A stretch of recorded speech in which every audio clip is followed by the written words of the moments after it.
Hello दोस्तों, कैसे हो आप सब। Welcome back to job university. मैं प्रकाश। राजस्थान हाई कोर्ट की तरफ से एक बहुत बड़ी जॉब अपडेट आई है। टोटल 2756 वैकेंसीज रिलीज की गई है। अलग अलग पोस्ट में यह वैकेंसी निकली हुई है।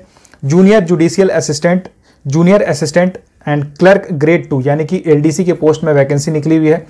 सारी चीज़ों के बारे में मैं आपको डिटेल में बताऊंगा। अप्लाई करने की एलिजिबिलिटी क्राइटेरिया क्या है, एज लिमिट क्या रिक्वायर्ड है, सिलेक्शन का प्रोसेस क्या रहेगा, एग्जाम पैटर्न कैसा रहेगा, अप्लाई करने का क्या प्रोसेस है। साथ ही साथ बात करेंगे यहाँ सिलेक्शन के बाद आपकी सैलरी क्या रहेगी, वर्कलोड, वर्क प्रेशर कितना रहता है, जॉब प्रोफाइल कैसी रहती है, क्या काम आपको करना होता है, आपकी पोस्टिंग कहाँ होती है, ट्रांसफर्स के क्या स्कोप होते हैं। साथ ही साथ बात करेंगे प्रमोशन के क्या स्कोप होते हैं एंड छुट्टियाँ कितनी मिलती है। तो सारी चीज़ों के बारे में मैं आपको डिटेल में बताऊंगा।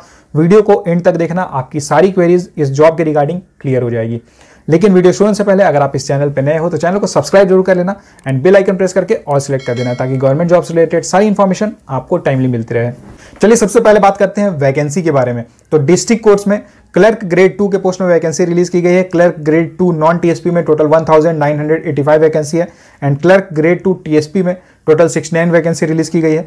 राजस्थान हाई कोर्ट में जूनियर जुडिशियल असिस्टेंट के पोस्ट में टोटल 320 वैकेंसी रिलीज की गई है। राजस्थान स्टेट जुडिशियल एकेडमी में क्लर्क ग्रेड 2 के पोस्ट में टोटल 4 वैकेंसी रिलीज की गई है।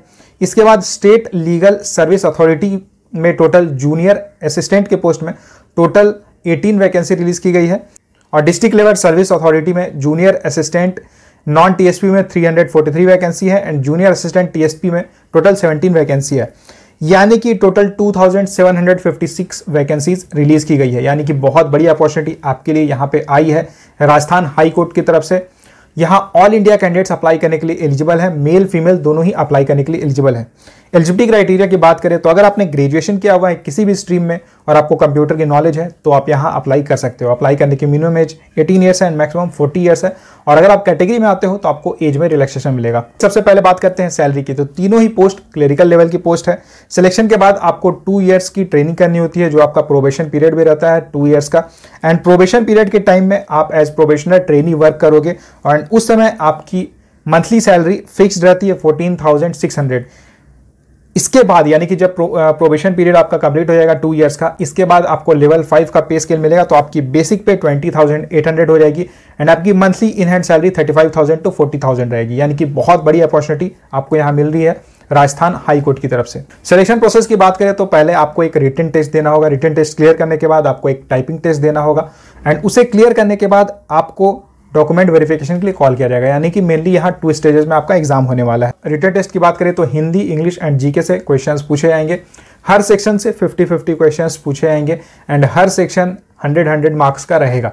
यानी कि यहाँ टोटल 150 क्वेश्चंस आपसे पूछे जाएंगे, मैक्सिमम मार्क्स 300 रहेगा एंड इसके लिए आपको 2 आवर्स का टाइम मिलेगा।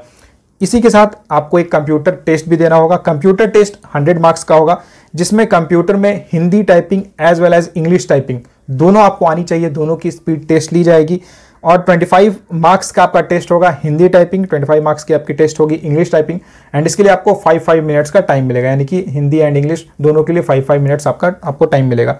इसके बाद आपको एक कंप्यूटर एफिशिएंसी टेस्ट देना होगा जो 50 मार्क्स का होगा एंड इसके लिए आपको 10 मिनट्स का टाइम मिलेगा। यानी कि ओवरऑल जो कंप्यूटर टेस्ट होने वाला है ये टोटल 100 मार्क्स का होने वाला है एंड आपको Hindi typing as well as English typing दोनों आनी चाहिए। और final merit list written test plus computer test के मार्क्स के बेसिस पे बनेगी। एप्लीकेशन प्रोसेस की बात करें तो यहाँ अप्लाई करने का सारा प्रोसेस ऑनलाइन है। ऑनलाइन रजिस्ट्रेशन 22 अगस्त से स्टार्ट हो जाएगी एंड अप्लाई करने की लास्ट डेट 22 सितंबर रहेगी। तो अगर आप यहाँ अप्लाई करने के लिए एलिजिबल हो तो अप्लाई जरूर करना। बहुत ही बेहतरीन जॉब है और सैलरी बहुत ही अच्छी आपको यहाँ मिल रही है। राजस्थान गवर्नमेंट की, राजस्थान हाई कोर्ट की जॉब रहेगी और वैकेंसीज काफी निकली हुई है, तो सिलेक्शन के चांसेस आपके बहुत ज्यादा हैं। अप्लाई करने की डायरेक्ट लिंक एंड इस नोटिफिकेशन की लिंक मैंने डिस्क्रिप्शन बॉक्स में डाल दी है, आप वहां जाके चेक कर सकते हो। और देखिए 3 अलग अलग पोस्ट में रिक्रूटमेंट निकली हुई है, लेकिन तीनों ही पोस्ट क्लेरिकल कैडर की पोस्ट है एंड इसमें जो एग्जाम होने वाला है ये सेम रहेगा। यानी कि तीनों के लिए एग्जाम सेम रहेगा एंड मेरिट लिस्ट में आपकी जैसी रैंकिंग रहेगी उसके अकॉर्डिंग ही डिसाइड किया जाएगा कि आपको कौन सा डिपार्टमेंट मिलता है, कौन से सेक्शन में आपका सिलेक्शन होता है। तो जैसे अगर आपकी मेरिट लिस्ट में अच्छे मार्क्स रहते हैं तो राजस्थान हाई कोर्ट में आपकी पोस्टिंग होगी जूनियर जुडिशियल असिस्टेंट के पोस्ट में। अगर आपके मार्क्स उससे थोड़े कम रहते हैं, यानी कि मेरिट लिस्ट में थोड़े कम आपके मार्क्स रहते हैं, आपकी रैंकिंग थोड़ी कम रहती है, तो राजस्थान राज्य न्यायिक एकेडमी जो है उसमें आपको पोस्टिंग मिलेगी। या फिर उसके नीचे है राजस्थान राज्य विधिक सेवा प्राधिकरण, उसके नीचे है जिला एवं सेशन न्यायालय यानी कि जो कोर्ट्स हैं डिस्ट्रिक्ट एंड सेशन कोर्ट्स जो है उसमें आपकी पोस्टिंग मिलेगी। या फिर अगर आपकी रैंकिंग काफ़ी नीचे रहती है, ज़्यादा नीचे रहती है, तो उसके अकॉर्डिंग फिर आपको जिला विधिक सेवा प्राधिकरण आपको मिल सकता है। यानी कि यहाँ पे कम्प्लीटली डिपेंड करेगा आपकी रैंकिंग के ऊपर। तो अगर आपको राजस्थान हाई कोर्ट में जॉब चाहिए, जूनियर जुडिशियल असिस्टेंट के पोस्ट में अगर आप ज्वाइन करना चाहते हो, तो आपको मेरिट लिस्ट में टॉप में रहना होगा, यानी कि आपको ज़्यादा मार्क्स स्कोर करना होगा। तो चलिए बात करते हैं जॉब प्रोफाइल की। तो अगर आपकी पोस्टिंग कोर्ट में होती है तो देखिए, ये सिंस क्लेरिकल लेवल की पोस्ट है तो आपको यहाँ पे क्लर्क का ही काम करना होता है। डिपेंड करेगा पोस्टिंग के ऊपर। अगर आपकी पोस्टिंग सपोज डिस्ट्रिक्ट कोर्ट में होती है तो वहाँ पे वर्क ज़्यादा रहेगा। अगर आपकी पोस्टिंग तहसील लेवल के कोर्ट में रहती है तो आपका जो वर्कलोड रहेगा वो थोड़ा कम रहेगा। वर्कलोड बहुत ज़्यादा नहीं रहता है, और मेनली जो यहाँ वर्क रहेगा वो फाइल से रिलेटेड रहता है या कुछ कंप्यूटर वर्क रहता है। तो फाइल्स को आपको डेली हियरिंग्स के अकॉर्डिंग अरेंज करना होगा। उसके बाद जो डेट्स दिए जाते हैं हियरिंग से, उसके अकॉर्डिंग आपको फाइल्स को अरेंज करना होगा। रजिस्टर की मेंटेनेंस वगैरह आपको करनी होगी। Summons, bailable and arrest warrants, ये सब आपको जारी करना होगा। और साथ ही साथ कंप्यूटर रिलेटेड वर्क भी कुछ रहता है। और जो भी आपको सीनियर्स आपके वर्क दे रहे हैं, यानी कि जो सीनियर्स आपको असाइन करेंगे वर्क, वो काम आपको करना होगा। तो जो वर्क का जो मेन जो आपका रहेगा, ये जो जॉब प्रोफाइल रहेगी, ये आप समझ लो कि कंप्लीटली ये डेस्क जॉब है। कोई फील्ड वर्क वगैरह नहीं रहता है एंड कोई पब्लिक डीलिंग वगैरह यहाँ पे नहीं रहती है।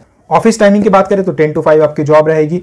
मंडे टू फ्राइडे ऑफिस रहती है, और साथ ही साथ सैटरडे अल्टरनेट आपकी ऑफिस रहती है, अल्टरनेट सैटरडे छुट्टी रहती है, यानी कि हर सेकेंड एंड फोर्थ सैटरडे छुट्टी रहेगी। पोस्टिंग की बात करें तो देखिए, जो हाई कोर्ट है ये जोधपुर में है। तो अगर आपकी पोस्टिंग हाई कोर्ट में हो जाती है तो जोधपुर आपकी पोस्टिंग रहेगी, आपकी लोकेशन रहेगी। इसके अलावा अगर डिस्ट्रिक्ट कोर्ट में आपकी पोस्टिंग होती है तो अलग अलग डिस्ट्रिक्ट है, तो उसके अकॉर्डिंग फिर डिसाइड किया जाएगा, एंड उसके अकॉर्डिंग फिर ट्रांसफर्स वगैरह भी यहाँ पे होते हैं। अगर बात करें प्रमोशंस की, तो प्रमोशन डिपेंड करता है आपकी किस जॉब में आप ज्वाइन कर रहे हो। जैसे कि अगर सपोज आप एलडीसी के पोस्ट में ज्वाइन करते हो या फिर जूनियर जुडिशियल असिस्टेंट के पोस्ट में ज्वाइन करते हो, तो प्रमोशन का जो टाइमिंग रहेगी वो वेरी करेगा। प्रमोशंस की बात करें तो ये कंप्लीटली डिपेंड करेगा कि आप कहाँ पे ज्वाइन कर रहे हो, कहाँ पे वर्क कर रहे हो, किस पोस्ट पे वर्क कर रहे हो।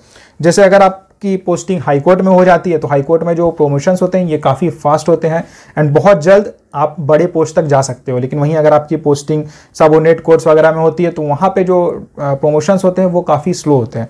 तो अगर मैं बात करूँ एलडीसी के पोस्ट में, अगर सपोज आप ज्वाइन कर रहे हो एक सबऑर्डिनेट कोर्ट में, तो वहाँ पे फिर आपकी पोस्ट प्रमोशन होगी एंड आप यूडीसी बन जाओगे, या फिर उस पोस्ट को कहते हैं रीडर ग्रेड 3। उसके बाद आपकी प्रमोशन होगी, नेक्स्ट आप बनोगे reader grade 2, then reader grade 1। इसके बाद नेक्स्ट प्रमोशन होगी मुंसरीम के पोस्ट में एंड देन प्रोटोकॉल ऑफिसर। और अगर बात करें जूनियर जुडिशियल असिस्टेंट के पोस्ट में अगर आप ज्वाइन करते हो हाई कोर्ट में, तो यहाँ पे प्रमोशंस आपके फास्ट होंगे, तो आप जुडिशियल असिस्टेंट बन जाओगे। नेक्स्ट आपकी प्रमोशन होगी तो आप सीनियर जुडिशियल असिस्टेंट बन जाओगे, और ये गैजेटेड पोस्ट होती है। इसके बाद आपकी प्रमोशंस होगी तो आप एडमिनिस्ट्रेटिव ऑफिसर जुडिशियल बन जाओगे, एंड इसके बाद assistant registrar, then deputy registrar. तो ऐसे करके प्रमोशन होती है। प्रमोशंस में हालांकि काफ़ी टाइम लग जाता है, लेकिन अगर आपकी पोस्टिंग हाई कोर्ट में हो जाती है तो प्रमोशंस काफ़ी फास्ट होते हैं। चलिए बात कर लेते हैं लीव्स के बारे में। बहुत सारे कैंडिडेट्स हैं जो पूछते हैं कि सर छुट्टियाँ कितनी मिलती है। तो देखिए, अगर आप कि जब प्रोबेशन चलती रहेगी, 2 इयर्स का प्रोबेशन जैसा कि यहाँ रहता है, तो हर साल आपको 15 कैजुअल लीव मिलेगी। इसके अलावा जो गवर्नमेंट के हॉलीडेज रहते हैं वो आपको मिलेंगे, एंड बाकी जो कोर्ट का सेशन रहता है, जैसे मैंने आपको बताया, हर सेकेंड एंड फोर्थ सैटरडे छुट्टी रहेगी, संडे छुट्टी रहता है, तो वो सब लीव्स आपको मिलते हैं। इसके अलावा कोई एक्स्ट्रा लीव नहीं मिलती है। लेकिन अगर आप सपोज लीव विदाउट पे लेना चाहते हो तो आप मैक्सिमम 30 डेज के लिए लीव ले सकते हो। 2 इयर्स का प्रोबेशन पीरियड कंप्लीट होने के बाद आपको एनुअली, यानी कि हर साल 15 कैजुअल लीव्स मिलती है, 30 PL मिलते हैं, 2 रेस्ट्रिक्टेड हॉलीडेज मिलते हैं, 10 मेडिकल लीव्स मिलती है। इसके अलावा अगर जैसे सपोज आप फीमेल हो तो आपको मैटरनिटी लीव मिलेगी, मेल्स के लिए पैटर्निटी लीव मिलती है, चाइल्ड केयर लीव मिलते हैं। तो काफ़ी सारे यहाँ बेनिफिट्स, काफ़ी सारे फैसिलिटीज़ मिलते हैं। इसके अलावा जितने भी बेनिफिट्स, जितने भी जैसे फैसिलिटीज़ आप देखते हो राजस्थान सरकार में जो एम्प्लॉयज़ को मिलती है, एक स्टेट गवर्नमेंट एम्प्लॉय को जो फैसिलिटीज़ मिलती है, बेनिफिट्स मिलती है, वो सारे बेनिफिट्स आपको यहाँ पे मिलेंगे। नोटिफिकेशन की लिंक मैंने डिस्क्रिप्शन बॉक्स में डाली हुई है, आप वहाँ जाकर नोटिफिकेशन देख सकते हो। वीडियो से रिलेटेड अगर आपका कोई भी सवाल रहता है तो आप मुझे कमेंट करके पूछ सकते हो। वीडियो को लाइक जरूर करना, ज़्यादा से ज़्यादा शेयर करना। अगर आप इस चैनल पर नए हो तो चैनल को सब्सक्राइब जरूर कर लेना। Thank you.